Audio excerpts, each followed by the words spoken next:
sequence starts. 6, 5, 4, 3, 2, 1. Boa tarde, meu povo. Como estão vocês? Estou começando hoje a live, assistindo uma videodança da Cia Etc. Muito linda, muito próspera, chamada Fenda, que depois eu quero que vocês confiram. É um material maravilhoso. Tá aqui o áudio, a trilha sonora de Fenda.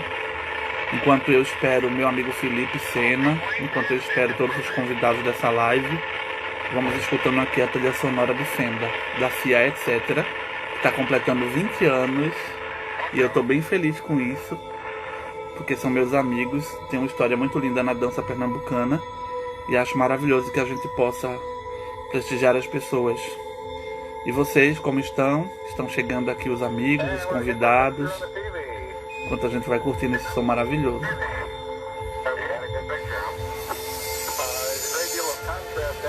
E eu tô na lua, que nem sugere, Fenda. Ó.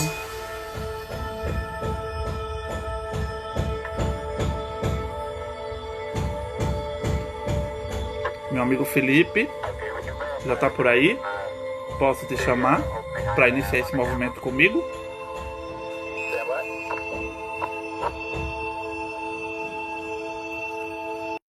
Entrando aí, se etc. Felipe Maceno. E aí? Deu pra ver que eu tô no clima, né? Tô vendo. E aí, amigo, muito E boa aí, tarde. amigo? Vou baixar aqui um pouquinho. Boa tarde. Colocar o nosso temporizador pra gente começar a brincadeira. Certo. Começando. Boa tarde a todo E mundo. aí? E aí? Olha, primeiramente, queria te dizer que é um prazer pra mim estar conversando com você, que é uma pessoa que eu considero extremamente inteligente, competente, com uma sacada maravilhosa pra muita coisa. E queria muito de verdade agradecer a você pela parceria, Marcelo pela parceria de sempre, a Cia Etc. por ser uma companhia tão linda, uma das primeiras que eu vi na minha vida, viu? Fazendo intervenção aqui no Teatro de Camaragibe, quando eu estava começando, bem lá atrás. É, minha filha, foi uma das primeiras companhias que eu tive contato na minha vida. Arrasou. Pra você ter uma ideia. Pô, que massa. Aí Marcelo Sena que não me deixa mentir, que me conhece desde essa época. Então, é isso. Felipe, como a gente já sabe, é uma prática aqui da nossa conversa, eu queria que você se apresentasse, que você dissesse quem você é, o que você faz.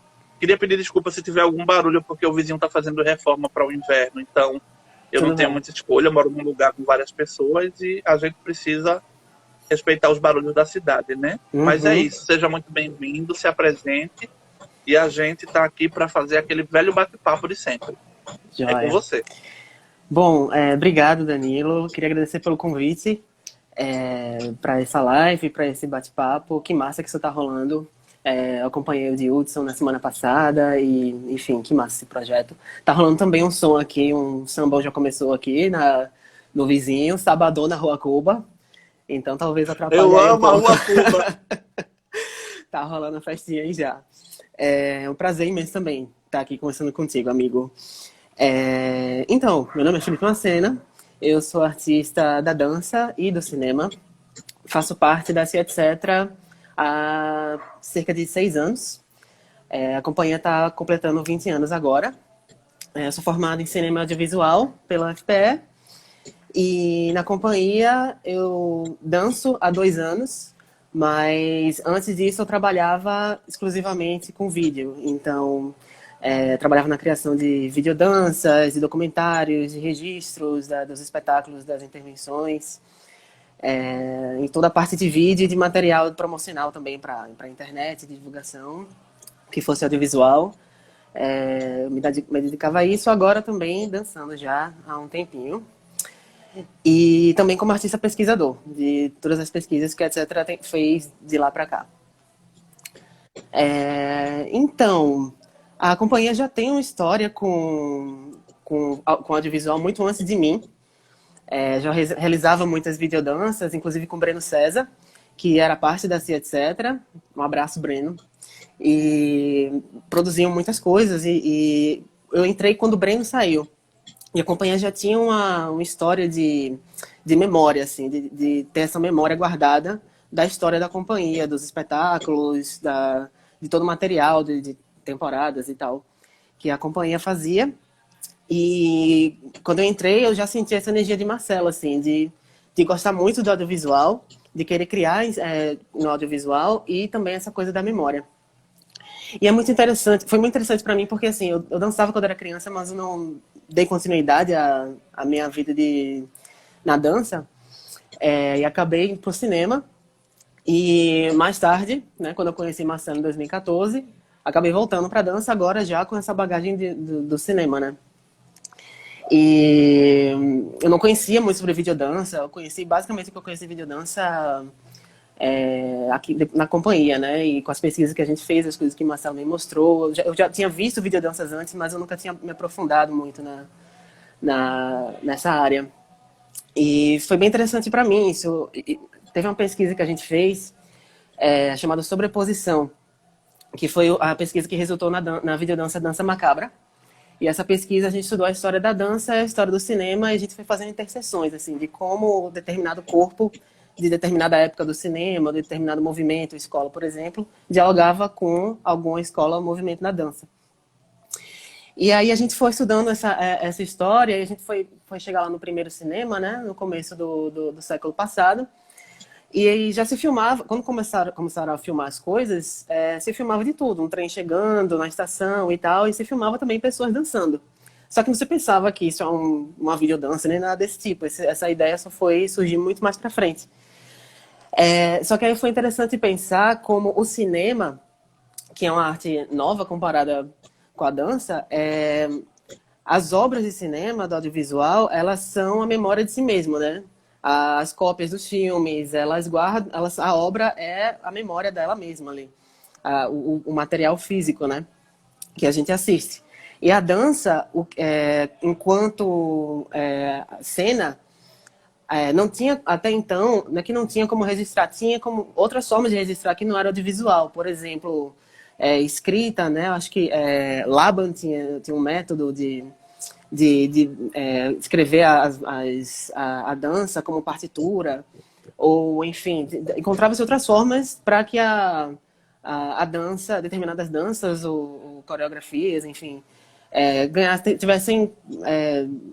continuassem na história sendo lembradas, né?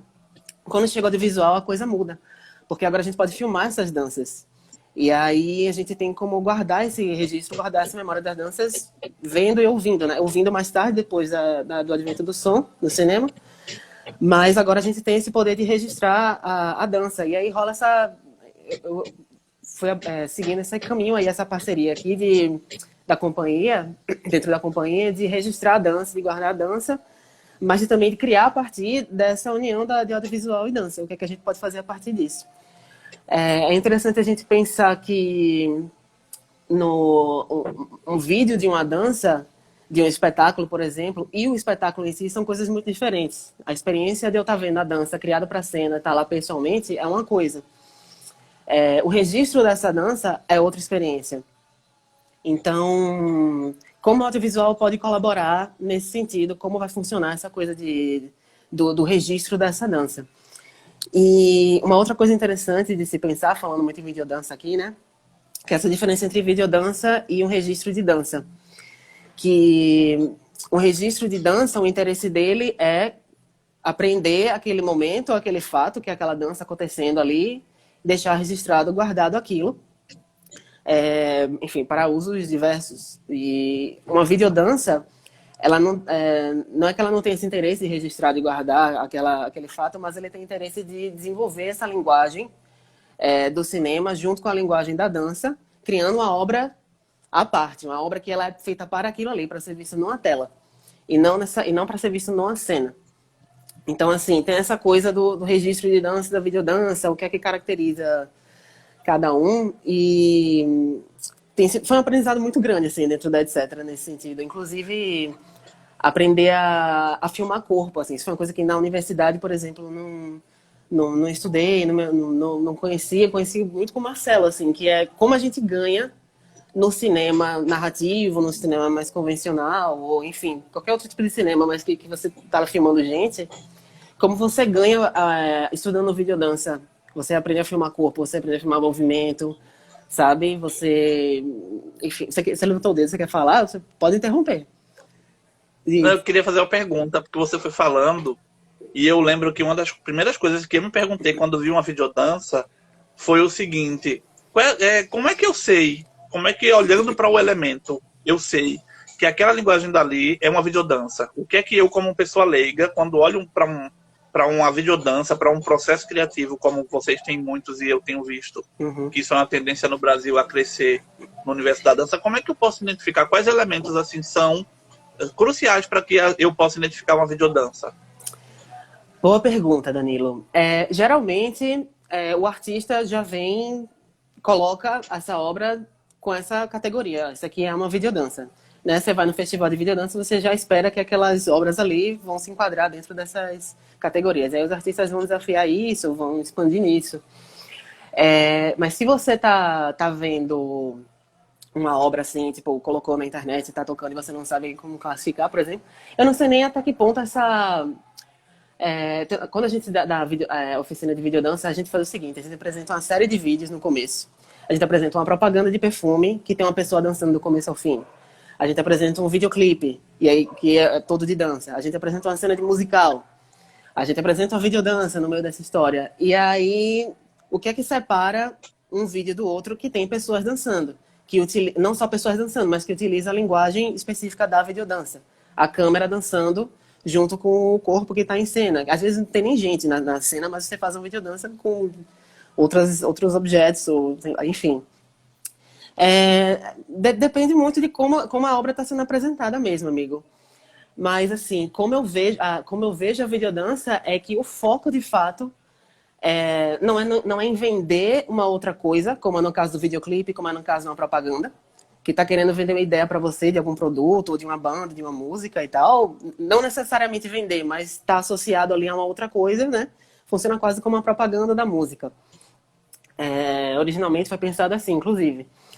É uma obra em si mesma, a dança por si mesma. Ele também não é um pedaço de um filme narrativo, né, como no musical, embora as linguagens dialoguem, né, é uma coisa meio porosa. Tipo, você vê elementos de videodança quando você vê um filme musical, um filme de dança, por exemplo. Mas está lá classificado como um filme narrativo de ficção, mas que tem ali esse namoro com a videodança. Então, assim, a questão das classificações eu vejo mais ou menos assim. Mas o foco da videodança da obra mesmo, a ideia seria trabalhar corpo e câmera, dança e movimento. E cinema e dança e movimento, enfim, tá tudo ali, né? Tudo juntinho, né? Entendi. Se E aí, ficou Felipe, claro. isso aí não ficou, para mim, pelo menos para mim ficou. Se alguém tiver alguma pergunta, pode lançar aí no chat que a gente dá uma olhada. Por favor. Mas olha, uma outra questão que eu pensei é o seguinte: você colocou que a sua narrativa, você é do cinema, que é uma palavra que eu gosto muito do cinema, porque às vezes a gente acha, somente porque a gente aprendeu a operar um aparelho de captação de imagem, a gente já está produzindo cinema, ou a gente já está produzindo conteúdo. E eu sei que o cinema é uma ciência, como tantas outras expressões artísticas, ela também é uma ciência, ela também tem uma história, ela também tem um porquê, e ela se processa na vida da gente de uma maneira. E eu queria perguntar o seguinte, Felipe, como produtor: digamos que eu estou querendo produzir, eu estou produzindo uma companhia de dança, um artista da música, um mestre da cultura popular, e eu quero estabelecer um diálogo com esse conteúdo de audiovisual. Então, assim, como é que eu posso abordar um profissional? Como é que eu chego nele? Ou o que é que eu não devo fazer na hora de abordar um profissional de audiovisual? Porque às vezes eu até estava falando com você no off, que às vezes a gente olha para o audiovisual como parte de um registro, como uma prestação de contas, como algo que eu preciso entregar para alguém, e eu não entendo que essa linguagem que eu estou chamando, primeiro que esse personagem que eu estou chamando, para entrar no meu quadrado, ele tem uma linguagem de trabalho, ele tem uma forma de fazer esse trabalho. E como é que eu, dentro do universo da produção cultural, da produção artística, tem outras linguagens, abordo um profissional de audiovisual para fazer essa parceria ou para fazer esse encantamento, que no caso da videodança eu percebo que rola muito. Uhum. Então, o que não se deve fazer, eu não sei como te responder isso, assim. O que eu diria é que, bom, dependendo do artista, eu vou dar uns exemplos do que a gente está fazendo agora. Por exemplo, agora a gente está criando um clipe para a banda Rua. Caio Lima, que é da Hum, banda, ele trabalhou com a companhia há um tempão e aí ele tinha essa vontade da gente trabalhar junto. E calhou que agora, no meio da pandemia, a gente está criando um trabalho juntos, à distância. E a gente vai filmar aqui em casa e tal, acho que em agosto deve estar disponível já por aí. E aí é um processo, acho que o mais interessante, como qualquer processo colaborativo, é colaborar. Então, assim, qual a sua ideia, quais as ideias, quais são as propostas, o que é que, por exemplo, ó, o que é que a banda, qual é o interesse da banda, que tipo de imagem a banda quer suscitar, talvez. Ou a gente também escuta música e viaja na música e tem as nossas ideias, e a gente vai trocando.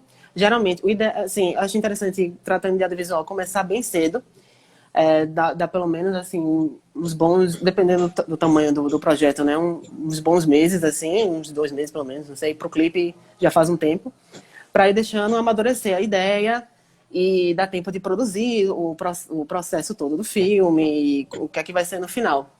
Inclusive porque vai ter a filmagem, depois vai ter a pós-produção, a edição.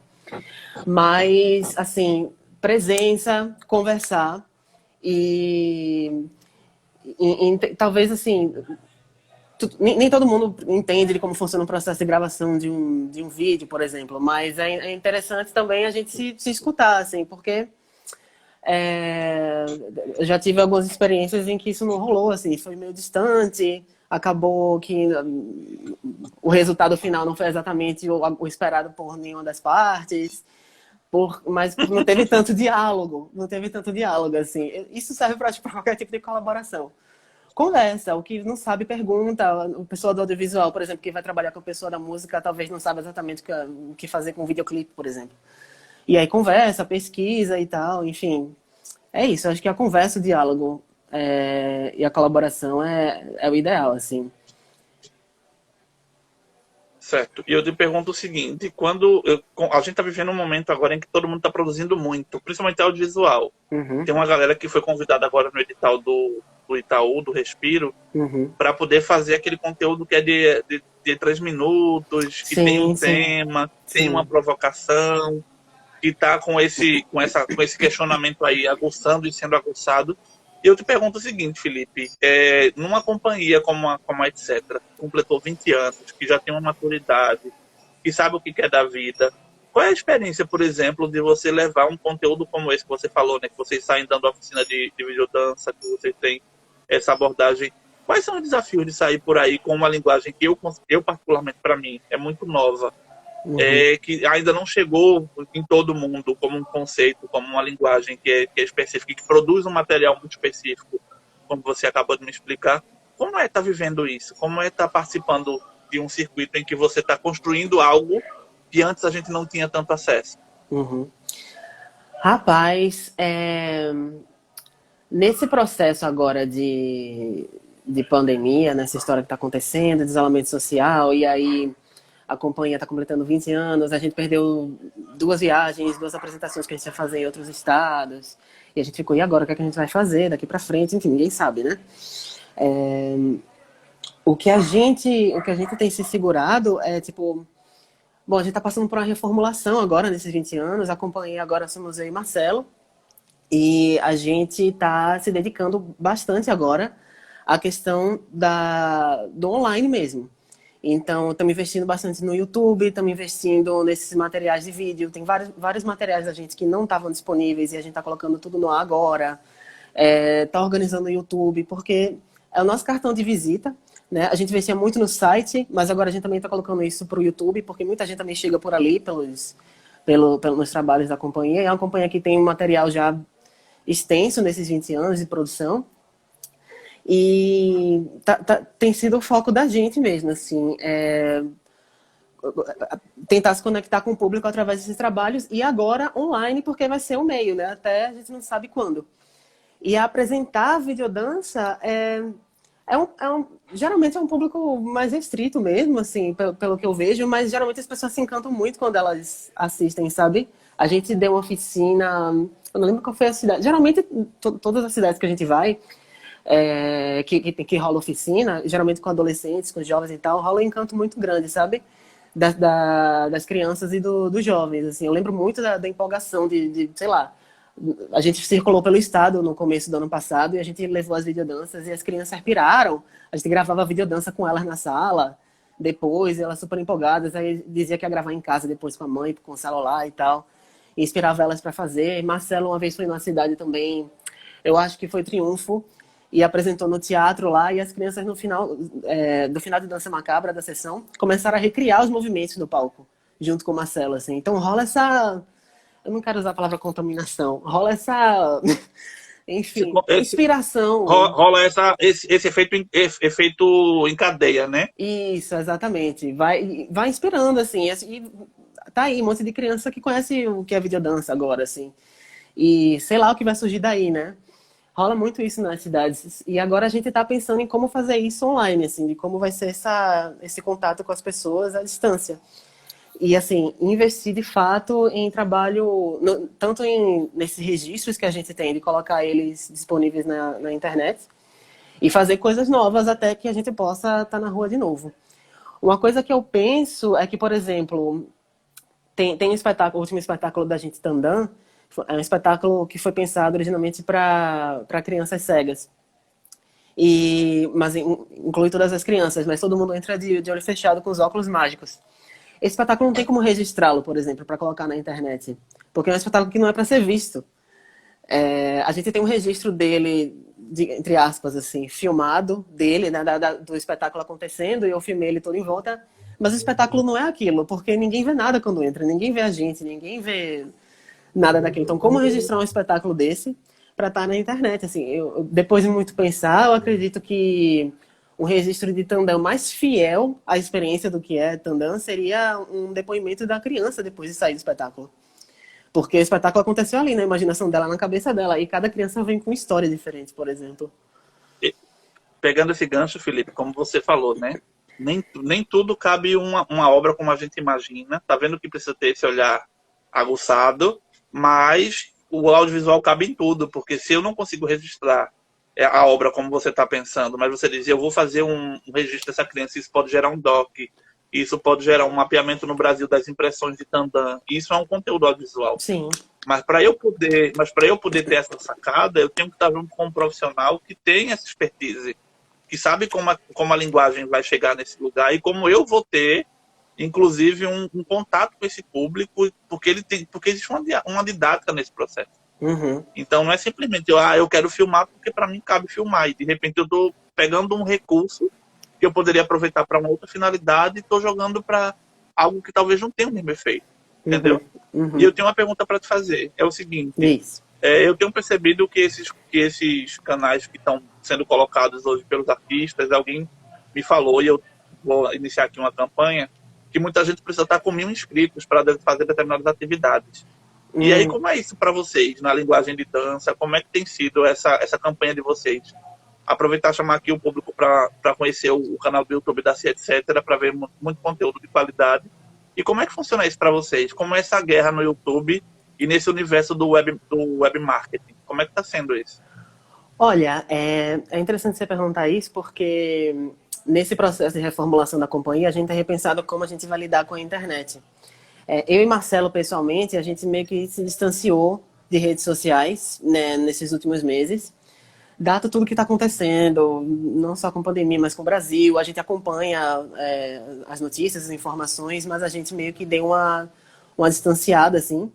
E nesse período a gente está repensando como vai ser esse contato com a rede social. De uma forma que não fique impessoal, totalmente pessoal, porque a gente quer estar lá, enfim, quer conversar com as pessoas, quer ter essa troca com o público, mas ao mesmo tempo mantendo a distância que é saudável para a gente e para a nossa saúde mental. Vou falar por mim aqui, mas eu acredito que o Marcelo se sentiria contemplado também. Então a gente, por exemplo, a gente zerou o Instagram da companhia. Todo o material que foi postado está tudo guardado, foi arquivado e vai voltar em algum momento. A gente só está reorganizando essa memória, passando por uma reorganização de memória nas redes sociais e no YouTube também, nessa reorganização. Eu não... Essa coisa dos mil seguidores, até você poder fazer alguma coisa, eu ouvi falar, mas assim, a gente está pensando em... O que é importante para a gente nesse processo é conexão com as pessoas. Toda vez que alguém comenta num vídeo, Toda vez que alguém segue a gente ou manda uma mensagem pra gente, a gente fica extremamente feliz aqui, assim, chegou em alguém. Alguém teve uma reação forte a um vídeo da gente, a um trabalho da gente, tipo, isso é o mais importante. Menos do que os números. Números, quanto mais gente, eu não vou nem dizer quanto mais gente, melhor, mas assim, quando a pessoa segue a gente comemora aqui, Marcelo, mais um seguidor no YouTube, massa! A gente não tá com pressa de chegar nos milhões, assim. A gente tá acompanhando esse processo de como a gente vai ficar financeiramente daqui pra gente, porque, daqui pra frente, porque não sei como vai ser para apresentar na rua, quando isso vai acontecer. Tá rolando esses editais de emergência, a gente tá escrevendo, a gente tá acompanhando esse processo também. Mas assim, talvez pressionar e cobrar do governo para que nesse processo em que a gente está, até a gente poder pisar na rua de novo, o que é que pode ser feito para os artistas continuarem se sustentando, né? Mas em termos de como lidar com marketing, a gente está indo aos poucos. A gente tem uma consultora nova, se chama Cristiane Sena, minha cunhada, maravilhosa. A gente tem reunião com ela toda segunda-feira, inclusive, para ela estar aí embaixo nos comentários. Inclusive, a gente tem reunião toda segunda-feira e a gente fala sobre rede social, a gente tem conversado com outras pessoas que têm experiência na área e de como a gente vai fazer essa abordagem. A gente está aprendendo, na verdade, isso de novo. Quando a gente lidou com o Instagram nesse período todo até hoje, era mais uma coisa de vamos fazendo, vamos postando. E agora a gente está pensando em como a gente vai apresentar essa companhia para as pessoas através da rede social e do YouTube, do site também. O site está sendo reformulado para agosto também. Então é basicamente assim que a gente está pensando, amigo, a divulgação, esse material. Assim. A gente está descobrindo as coisas também e encontrando, na verdade, o lugar da gente.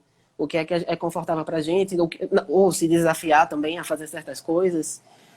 Por exemplo, eu nunca fiz uma live, primeira live, e isso é um desafio para mim. Olha que honra! Mas é um desafio, assim, e tipo, por enquanto é isso que a gente tem. Vai ser tá aqui botando a cara na internet e tal. Então, massa, tô achando massa aí. Vamos descobrindo as coisas, né? Aí eu te pergunto o seguinte, você falou uma coisa muito importante.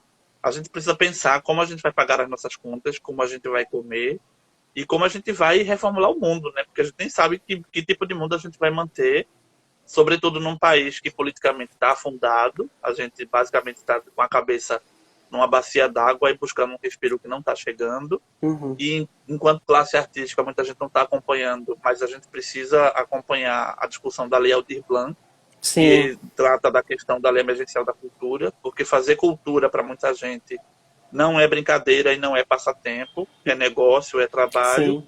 Porque quando eu vejo um produto de qualidade lá no canal da CIA, etc., eu tenho uma equipe por trás, eu tenho pessoas pensando, eu tenho uma trilha sonora sendo editada, eu tenho um vídeo sendo editado, eu tenho uma luz que está sendo colocada ali. Uhum. E assim, a gente pensa no encantamento das pessoas, mas as pessoas precisam pensar que o nosso lugar, enquanto artista, produtor de conteúdo, que está levando alguma coisa que fala da subjetividade humana para um canal como o que vocês fazem, isso é lidar com algo que a humanidade também vai precisar para poder se reinventar. Sim. Imagine se a gente cortasse da humanidade o cinema, se a gente cortasse a dança, se a gente cortasse o teatro, a novela, se a gente cortasse as imagens que o design cria para tudo ficar bonito. A música. Então, exatamente. E aí eu te pergunto o seguinte, Felipe, agora muito mais como pessoa.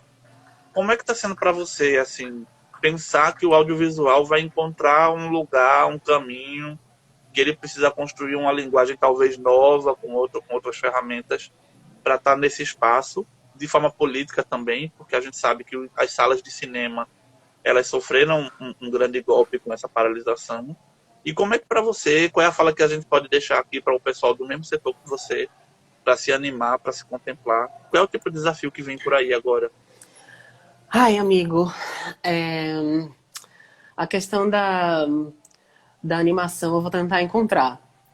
Mas, assim, tá bem complicada a situação dos cinemas mesmo, por exemplo, que acho que muitos cinemas não vão abrir mais, sabe? Cinemas pequenos vão ter dificuldade de abrir porque não vão ter como, enfim, dar conta dos gastos agora, já passam meses fechados. E uma coisa que me preocupa muito também são os vários artistas que simplesmente não vão trabalhar esse ano. os artistas de cinema. Não vai se rodar filme esse ano, assim, essa é a expectativa, de que ninguém vai trabalhar, ninguém vai poder se juntar. Em alguns países que estão controlando um pouco mais agora a epidemia, eu vejo que nas notícias que vão tentar voltar à produção, mas, enfim, é tudo muito arriscado agora. E no Brasil, mais complicado ainda, né? Tá rolando a carta agora da ABD para o governo do estado, né? Porque tem uma... não está tendo um pensamento de como o governo vai lidar com os artistas do cinema.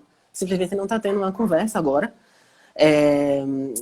E falaram do Fucultura, que vão dar continuidade às editadas do Fucultura, mas está tudo parado, tudo travado, e as pessoas estão aí, sem dinheiro, né? E falaram da Lei Aldir Blanc, né? O pessoal do governo, se não me engano, falou da Lei Aldir Blanc, mas estamos aí dependendo dessa lei, pressionando, depende da canetada também do presidente aí, né? De quando isso vai acontecer, né?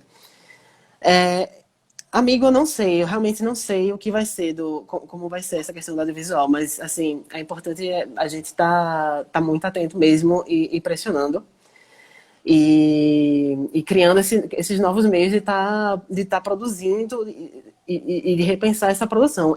O que eu vejo, pessoalmente, é uma coisa, na verdade, que já tem acontecido, mas eu acho que o streaming vai fazer, né? Já era grande, mas, tipo, tá aí o serviço de streaming. Até os serviços de streaming pequenos estão começando a aumentar drasticamente de assinantes. Os que não são os Netflix da vida, né? Os serviços menores. Então, eu vejo um boom muito grande nisso. Não sei ainda exatamente o que isso significa.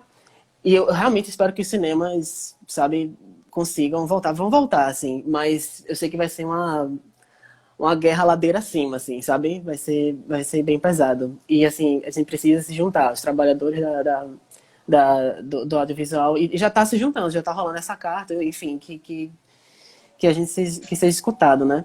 Eu tô meio distante do audiovisual, do pessoal do cinema mesmo, porque eu acabei entrando mais no pessoal, entrando mais na coisa da dança e tal, desde que eu entrei na companhia, mas eu tenho acompanhado, assim, de longe, sabe? Entendi. Eu acho massa. Me diz uma coisa também que é importante saber. É o seguinte, durante um processo de criação, até chegar no YouTube, de uma videodança, de um material legal, eu tô falando assim, um material que foi pensado, que foi captado Sim. legal, que foi editado legal. Como é esse procedimento? Quais etapas envolvem isso? E como é que a gente pode dizer assim, olha, vamos colocar no nosso planejamento X tempo para entregar algo massa como vocês estão entregando? Como é que funciona? Que tempo é esse? Qual é essa metodologia? Tô falando especificamente de um registro de um espetáculo? De uma videodança. De uma videodança. De uma videodança. Como foi Dança Macabra, por exemplo. Que envolve uma galera, que tem um cenário, que não é feito num lugar só. Certo. O caso de Dança Macabra, como ele já era parte de uma pesquisa, a gente já estava na expectativa, já era esperado que a gente fosse realizar essa videodança no final. E a gente dedicou 3 meses para a criação dessa videodança. Então, as pessoas que participaram da pesquisa foram Edson Vogue, Germana Glasner, acho que foram eles dois, vieram para cá e a gente criava junto. Criávamos junto, Rafael de Almeida participou da fotografia, também estava aqui junto com a gente, ele que não era da área de dança fez as aulas com a gente, e a gente foi criando junto o Dança Macabra, e montando todo o processo de pré-produção. Quando a gente tinha a ideia pronta, tinha um roteiro pronto, aí a gente sentou para, tipo, vamos filmar o que, aonde, quando, esse processo todo de organização de filmagem, né, de pré-produção, e a gente filmou Dança Macabra em 3 dias. Inclusive, a gente filmou Dança Macabra em 3 dias na rua durante a greve da polícia. Então, a gente contratou um segurança para estar junto lá da gente. A gente assegurou os equipamentos, mas foi assim... Olha aí, um item de custo, né? Segurança no planejamento de audiovisual. Sim. Vai ver essa cara. Eu tô pensando aqui como planilha, tá? Por favor, vai filmar na rua. É interessante a gente assegurar os equipamentos. Talvez tenha um segurança ou 2 ali perto, sabe? Mas, assim, foi uma coisa... O correto, o ideal seria a gente ter autorização para as filmagens. A gente vai lá, começando muito antes e sabendo onde você as filmagens, a gente vai lá pedir autorização na prefeitura, filmar em tal lugar, em tal lugar, em tal lugar. A gente pode pedir também na polícia para eles mandarem uma viatura para acompanhar, dependendo da produção, assim. Eu não sei se é uma produção independente pequena, eles vão mandar, provavelmente não, mas eu já fiz isso num trabalho da universidade, levando um documento da universidade. Mas a gente filmou 3 dias, o dia inteiro, assim. Tava exausto no último dia, você vê que os bailarinos estão bem cansados no 3º dia da videodança, e foi isso mesmo. Bem exaustivo. E depois foi um processo, acho que de 1 mês para 1 mês e meio para montagem, finalização, fazer o color grading, né? Germana Glasner, que trabalhou Peraí, volta aí. Oi. Color grading? Color grading. O que é isso? Às vezes conhecido como correção de cor, mas não é um termo mais adequado. Color grading é o seguinte: aquelas cores que você vê no vídeo, no filme, não são as cores que estavam necessariamente lá na hora da filmagem, por exemplo. Então a gente filma geralmente de uma forma mais lavada que eu digo assim, as cores não estão tão vibrantes, assim. Eu não sou tanto da técnica da fotografia, mas a gente pega essa imagem bruta, depois de passar pela montagem e tal, o filme tá meio pronto, ele vai para edição de som e a imagem vai para um color grading, que ele vai ajustar as cores, vai ajustar o brilho, vai ajustar contraste. Isso que a gente faz, muitas pessoas devem conhecer pela edição de foto, rola muito em vídeo também. Então, já é um outro processo. Por isso que o processo de fazer um vídeo é um processo demorado mesmo, assim. A ideia é começar bem antes e juntar essa equipe, sabe? Para trabalhar desde antes. Então, só uma dica. Galera, isso não é feito no Windows Movie Maker, tá? Isso não é feito no Movie Maker. Eu não sei, eu acho que não dá não fazendo Movie Maker. Eu acho que dá pra editar antes dos vídeos. Faz muito tempo o Movie Maker, amigo. Faz muito tempo que eu não vou lá, vice. Mas eu não quero falar mal do Movie Maker não, porque eu já editei minhas coisinhas lá no começo e é isso aí. Tem que começar no lugar. Mas eu tô falando porque... Sabe por quê, Felipe? É interessante falar. Porque às vezes a gente tá num lugar do leigo e a gente vê a obra pronta, a gente vê tudo muito bonito, só dá o play. Uhum. Eu digo até o seguinte, a gente que consome conteúdo de audiovisual, a gente tem um vício que é colocar o play. Mas a gente não tá atento a olhar para depois da tela do vídeo. Uhum. Entendeu? Enquanto produção, o que é que existe ali por trás? Então, quando eu vou assistir um filme, por exemplo, eu faço questão de ver a ficha técnica, eu faço questão de saber quem está ali, que eu conheço ou não, se for da indústria cinematográfica pernambucana. Uhum. E eu faço questão de entender o que existe ali, porque a gente está num time muito, muito sério, que é o time do consumo. A gente simplesmente chega no cinema, senta na cadeira, assume o conteúdo, sai, vai embora para a Mamed e tira a maior onda. Você entendeu? Uhum. E eu acho que eu estou numa linha de consumo que na minha cabeça é assim, tá, mas o que é que vem depois? Quem eu preciso saber sobre essa história? Por exemplo, eu já vi um espetáculo de vocês que eu amo, que é Superficiais, Uhum. em que em determinado momento você tem uma explosão de cores, de pessoas, de alegria. E eu imagino que para uma pessoa que vai produzir um conteúdo audiovisual de Superficiais, tem que ter uma sacada muito grande, porque há muito dinamismo ali. E aí, como é esse processo? Como é que eu chego para um conteúdo como Superficiais e vou produzir algo? O que é que cabe ali? O que é que eu posso tirar dali? Como é que eu posso viajar naquela tese? E aí, audiovisual, o que é que vocês me dizem? Na tese, nossa. Amigo, no caso do... Eu não sei nem, na verdade, qual é a tua pergunta exatamente? Eu dei uma viajada aqui agora, eu acabei me distraindo. Como o audiovisual Superficiais, o quê? Não, na verdade é o seguinte, olhando para um conteúdo como Superficiais, sim. E eu quero propor uma discussão de audiovisual ali. Certo. Uma quantidade de elementos. Nossa, o que é que eu coisa. levo em conta, por exemplo? Qual é essa sacada? A partir da ideia do próprio espetáculo. Nossa, mas é interessante falar de Superficiais, porque o Superficiais é um espetáculo que ele é muito sobre televisão. Tem muitas referências de televisão e de internet também um pouco, mas ele é bastante da televisão e da imagem, enfim, das telas e da cultura popular a partir da televisão e da música. E o espetáculo foi criado durante o processo da criação, foi na época que eu entrei na companhia, eu estava realizando um documentário de processo criativo. Então, inclusive, entrou no ar ontem no YouTube. Quem quiser dar uma olhada, tá lá no canal da gente, na playlist do documentário, chama Desktop Doc. E esse link de vocês está na bio? Esse Tá link na tá na bio bio, de tá na vocês, bio. etc. Podem vir aqui em Fica cima a dica, galera. e vão lá dar uma olhadinha. Tem lá o documentário. O documentário ele era dividido em 4 partes e cada parte acompanhava uma época do processo. Então, o primeiro foi 3 meses antes, depois 2 meses antes da estreia. E o último, tipo, 2 semanas antes e tal, já estava o figurino pronto. E a gente fez um depois da realização da primeira temporada, da estreia, né? E o espetáculo foi engraçado fazer esse documentário porque foi se retroalimentando. No documentário, durante a pesquisa, a Marcela falava muito sobre a questão de interrupção, de muitas memórias, de uma coisa em cima da outra, da coisa da internet, que você tá vendo um vídeo aqui, depois tá ouvindo uma música aqui, aí para ler uma coisa ali, enfim, uma série de coisas atropeladas, né? E essa impressão que a gente tem do mundo, muitas vezes pela internet e também pela televisão, a coisa do zapear no controle, né? De ver um pedaço de uma coisa e não se aprofundar, daí os superficiais.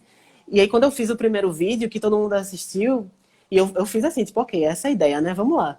E quando todo mundo assistiu, ficou, porra, é mais ou menos isso, né, que a gente vai fazer, só que no palco. Vai ser essa série de interrupções, uma coisa vai atropelar a outra, de repente uma cena não acaba, de repente as cenas se misturam, e as coisas não parecem fazer tanto sentido a princípio, mas tem toda uma ideia por trás do espetáculo. E é engraçado a relação do espetáculo com o vídeo, né? Com a edição, por exemplo. Né? Com essa coisa do corte no meio do negócio, do não fazer sentido um pedaço, mas de repente mais lá na frente vai fazer, sabe? E assim, eu fiz essa pergunta porque como é um espetáculo que eu vi algumas vezes, eu fico sempre me colocando no lugar, e se eu tivesse em tal função fazendo isso? Meu Deus, como deve ser louco produzir alguma coisa para isso, entendeu? E de repente é tudo muito dinâmico e você vai... E eu disse, não, calma, deixa eu ficar na plateia só olhando, sim, porque me cabe mais. E acho que é isso, Felipe. Eu acho que a gente precisa dialogar um pouco mais com as pessoas, porque a gente está produzindo arte, a gente está vivendo uma pandemia, mas a gente também está tendo uma oportunidade de reinvenção, como você falou. Sim. A gente está se reinventando, a gente está se reposicionando no mundo, a partir de princípios que a gente vai encontrando dentro da gente, ou vai... Sim.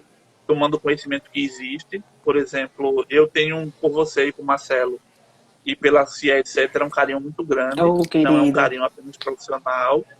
Eu observo que as entregas de vocês são entregas muito sinceras, são entregas muito contextualizadas, e acho que a gente precisa reforçar isso na arte pernambucana. Essa coisa de que a gente é artista, mas a gente está produzindo conteúdo que serve para o mundo. Tanto que, inclusive, só ouvi comentários positivos de coisas maravilhosas da circulação de Tandã pelo palco giratório, que eu acho que é um importante projeto do SESC, etc., está nos representando enquanto corpo de dança pernambucano, enquanto artistas da dança pernambucana, para a gente é importante, e entender que o audiovisual ele não é somente para ser pensado na hora que a gente tem um registro, né? Por exemplo, a companhia do Grupo Experimental está lançando agora, a campanha está no ar, uma campanha que é Pontilhados. Sim. Que Pontilhados é um espetáculo que aconteceu em Porto Alegre, já acontece em Recife, aconteceu em São Paulo, e que se a gente não podia estar vivendo isso agora, se a gente não tivesse o audiovisual sendo produzido por Rogério Alves, que é um amigo nosso, uma pessoa conhecida. Maravilhoso. E como você falou, é um corpo em movimento, é uma narrativa que acontece distante do enquadramento e dos takes, e que a gente queria que o público pudesse ver, e aí estou falando agora vendendo a campanha do Experimental, que a gente precisa que uma companhia como o Experimental esteja circulando, esteja numa atividade, e a mesma coisa que eu falo da etc. Assim, eu não consigo ver uma produção contextualizada hoje e pensar videodança se eu não tiver uma orientação de vocês, por exemplo. Se eu ver qualquer coisa de videodança, eu vou dizer, Marcelo, Felipe, o que é isso aqui? Inclusive, durante o DD Dança, que foi aquela ação que aconteceu, que houve aquele debate no cinema, que você trouxe uma obra belíssima que passou pra gente, com todo um carinho, todo cuidado. Eu acho que essa linguagem que vocês estão vendo acontecer no mundo e que vocês estão dominando, que eu já posso dizer, a partir do meu lugar de plateia, que o que vocês estão produzindo, meu Deus do céu, está muito anos-luz do que a gente está discutindo aqui. A gente ainda está na discussão de conseguir, de vender o nosso peixe através de um vídeo, e vocês estão construindo a linguagem de vídeo que já ultrapassou as barreiras da terrinha da gente. Então, queria, Felipe, que a gente já começasse a agradecer as pessoas, a falar um pouco de como é que está sendo esses 20 anos de vocês, o que é que a gente pode esperar de novo, como é que esse processo, como é que a gente faz enquanto público para fortalecer essa plateia de vocês, esse empreendimento que a Etc. e como é o caminho que a gente faz para participar da família Etc., né? Como plateia. Uhum. Então, eu só queria reforçar o Pontilhados, que está online agora, né? E, enfim, vão assistir esse espetáculo, é lindíssimo. Eu já assisti esse registro de Porto Alegre, de Rogério, é maravilhoso. E sobre Etc., bom, 20 anos, estamos reformulando. O canal da gente no YouTube está todo novo, tem um monte de coisa nova lá, coisas que nunca estiveram disponíveis. Todas as nossas videodanças estão lá. Documentários, a gente tá subindo todos. Daqui para o próximo mês, a gente acha que já vai ter todos os documentários online lá. E assim, e estamos lá no Instagram também. Por favor, sigam a gente aqui. O que a gente tá mais interessado agora, nesse momento, é se conectar com as pessoas mesmo. Através do trabalho, assim, de assistir os trabalhos dos artistas e de ter essa conexão com as pessoas. Então, é isso, assim. A gente tem uma questão com os espetáculos que a gente gostaria de disponibilizar. A gente está conversando ainda sobre isso, como a gente vai fazer isso. Porque, por exemplo, Superficiais teria questão com direitos autorais, por exemplo. Mas, enfim, a gente está conversando sobre essa possibilidade.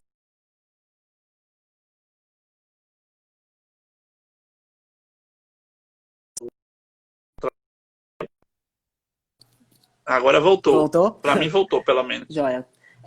A gente tem um podcast, chama Rádio Etc., que já tem também, assim, vários episódios lá, e agora também está sendo reformulado. Marcela vai começar a colocar as trilhas sonoras dos espetáculos e das videodanças lá no podcast, gratuitamente, para quem quiser ouvir.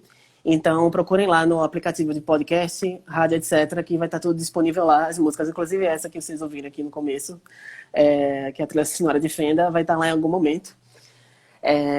E é isso, assim, a gente está pensando mesmo no online, no digital, em como disponibilizar as coisas lá, e como manter essa produção lá, mas na esperança de voltar a dançar para as pessoas também. A gente está pensando também em espetáculos ao vivo e tal, tem essas ideias rolando na cabeça da gente, a gente não sabe exatamente o que vai ser. Mas a gente quer ver muitas pessoas de novo, e quer nem que seja para apresentar um vídeo, mas apresentar lá pessoalmente para depois ter uma conversa pessoalmente, assim. A live é massa, isso é massa, pelo amor de Deus. E eu acho que isso vai fazer parte da nossa cultura cada vez mais, né? Já fazia, agora acho que cada vez mais.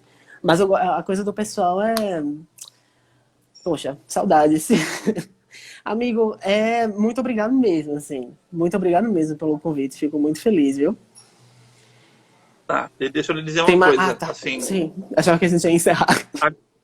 Não. A Criativo Soluções, só para abrindo um pouco o coração para vocês, era uma coisa que eu já falava muito que eu queria colocar à disposição sobre as coisas que eu penso. Eu tô no mesmo sentimento que vocês, de sair desse lugar da impessoalidade, dos quantitativos e do qualitativo, de pegar na mão das pessoas ou de fazer uma live com as pessoas que eu considero que são relevantes para o mundo. E não somente as pessoas que estão se colocando nos lugares de liderança, porque tem uma coisa que eu estava discutindo muito, o que é liderança? Sabe? Por que a gente precisa de liderança se no lugar onde eu habito e o corpo que eu ocupo já foi programado e pensado para ser revolucionário? Onde é que eu faço a minha revolução? Entende? De não esperar que a gente construa os heróis e que a gente entre na roupa que está ali abandonada, que a gente pegue a ferramenta que a gente sabe fazer. Se for no fogão, como chefe, a gente vai cozinhar. Se for no lugar do editor, como produtor audiovisual, a gente vai estar lá. Se for como produtor cultural, que ajuda o povo, eu vou estar à disposição. Mas eu acho que é muito isso que vocês estão fazendo. Vocês estão reinventando a engrenagem de como se manter vivo. Entendeu? De como se manter vivo e não vivo na rede social, porque eu acho que a rede social é um grande vão aberto. E a gente precisa pensar como é que ocupa, e a gente precisa pensar como é que a gente encara os lugares. Por exemplo, só trazendo como elemento, Felipe, eu tenho acompanhado a live do Criolo e ele está usando uma plataforma que foi pensada para os gamers. Veja, se não existe algo de subversivo nisso. De ocupar um lugar em que existe um perfil de pessoa que foi pensado para aquele lugar e de repente você tem 80 mil, 70 mil pessoas ali numa live acompanhando o processo e discutindo para ver um filme um documentário do Racionais, Que massa. para ver a fala de uma pessoa da periferia que está construindo conteúdo Uhum. para um lugar diferenciado. Então, eu acho que a etc. está nesse caminho, a Criativo está nesse caminho. Queria muito, muito, muito dizer para as pessoas que esse é um momento de reinvenção mesmo, mas não de reinventar da boca para fora, sabe? Não é de reinventar porque é Sim. bonito falar de revolução. Transformar em ação, E aí né? eu Em tenho uma movimento. pergunta para você. Como é que a gente pode, a partir desse sentimento da etc., a partir dessa construção de sentidos do audiovisual e dos valores que Felipe tem, como é que a gente pode também ajudar esse mundo a se reinventar a partir do que a gente faz? Qual é a dica de Felipe para enfrentar esse novo mundo? Se reinventar. Olha, vou falar o que eu tenho feito pessoalmente para me reinventar. E enquanto companhia também.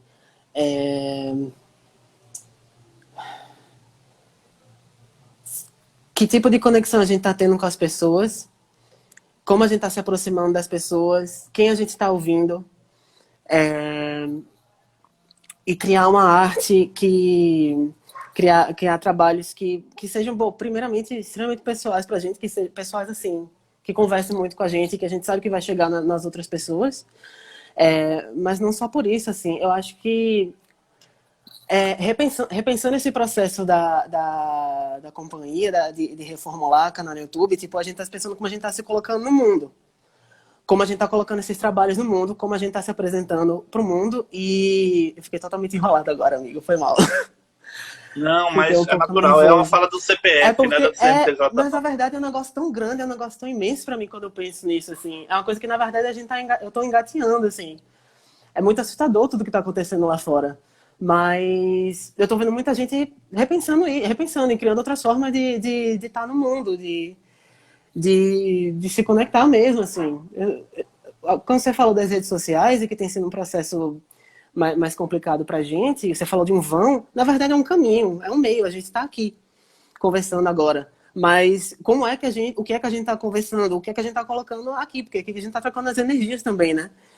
E eu via tanta raiva, tanto ódio, eu entendo que a gente tem que ter raiva mesmo, assim, tipo, de muitas coisas, mas às vezes eu me sinto sobrecarregado disso, a ponto de me imobilizar, o medo me imobiliza, às vezes, ou eu travo, não consigo criar, eu não consigo pensar o que fazer daqui para frente, assim. Eu passei umas semanas bem tensas aqui com o Marcelo, que eu não conseguia pensar em nada, criar nada. Mas é isso, assim, tentando encontrar essas estruturas e se ajudando, se apoiando uns com os outros. Eu acho que essa proposta que você colocou no tema do audiovisual como uma forma de colocar os trabalhos na internet e tal, isso é uma oportunidade muito grande de conexão com outros artistas de outras áreas. Então, vamos se juntar com o pessoal de música, vamos se juntar com o pessoal de teatro, ou pessoas que não são necessariamente da área do audiovisual, mas que têm interesse, que têm essa curiosidade. Pega uma câmera, dá uma olhada em algumas coisas no YouTube, filma, cria, baixa um programa de edição, sabe? Assiste coisas, tem tanta coisa interessante na internet e se abrir para essas possibilidades, eu acho. É isso, assim. Acho que tem sido isso para mim.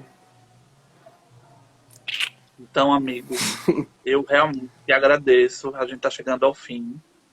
Eu me sinto não só plateia, mas me sinto parte da história da cidade, etc. Porque eu acredito muito no que vocês oferecem, no que vocês entregam para a sociedade. Quero agradecer também pela sua imensa simpatia, porque eu sei que é um tema em que a gente tinha muitos caminhos para falar e a gente construiu algo que foi bacana, porque isso é feito por nós, não é um entrevistado, mas sim as pessoas que trocam conteúdo, porque eu preciso investigar o que você faz. E queria agradecer ao Artéria.me, que faz uma força, dá uma força para a gente aqui, para José Jaime Júnior, para Mauro Lira, para o Grupo Experimental, para a própria Companhia, etc., para todo mundo. O Hudson, que foi entrevistado e participou desse troca-troca aqui semana passada, com uma riqueza muito grande. O Hudson, que é família, etc. Que é família, etc. Que é família, a gente está construindo uma grande família de fazedores, né? Uhum. E a gente precisa começar a olhar a beleza que o outro tem para poder começar a enxergar o mundo de outra forma. E acho que foi isso. Aprendi muito com você nessa tarde. Quero lhe agradecer. Dizer para todo mundo que vai ficar, que depois da nossa conversa eu coloco o vídeo aqui no IGTV, então quem perdeu e quiser repassar para alguém o conteúdo, quem achar que pode, de alguma maneira, até propor alguma pauta, a Criativo está aberta a isso. E é isso, amigo. Temos 1 minuto para você falar e agradecer ao seu povo, indicar seus parceiros, seus projetos, dar o último recado. E é isso. Gratidão. Amigo, muito obrigado mesmo. Gratidão pelo convite. Que massa essa oportunidade de estar aqui nessa minha primeira live. Eu queria agradecer as pessoas que assistiram, que participaram, que comentaram, rolaram os comentários aí. Valeu, gente. Só mais uma vez, @seetcetera no Instagram, youtube.com/seetcetera para ter acesso ao nosso material. Tem muita coisa vindo por aí. A gente tem 2 trabalhos aí pela frente, inclusive um clipe do Rua. E que mais? E o site da gente também, em agosto, vai estar no ar. E Qual é o site? www.seetcetera.com.br. Fiquem de olho. A gente vai divulgar no Instagram quando ele estiver no ar bonitinho. Tá bom? E valeu, amigo. Obrigadão mesmo. E só lembrando, quem faz as nossas artes é o designer Valton Ribeiro, que está aqui como @valton.ribeiro. Se precisarem de um designer, a gente super indica. E é isso, Felipe. Gratidão, muita dança, muita videodança e muitos abraços em você e Marcelo. Pra você viu? também, querido. Muito Um obrigado. cheiro. Até Tchau, breve. gente. Tchau, tchau, gente.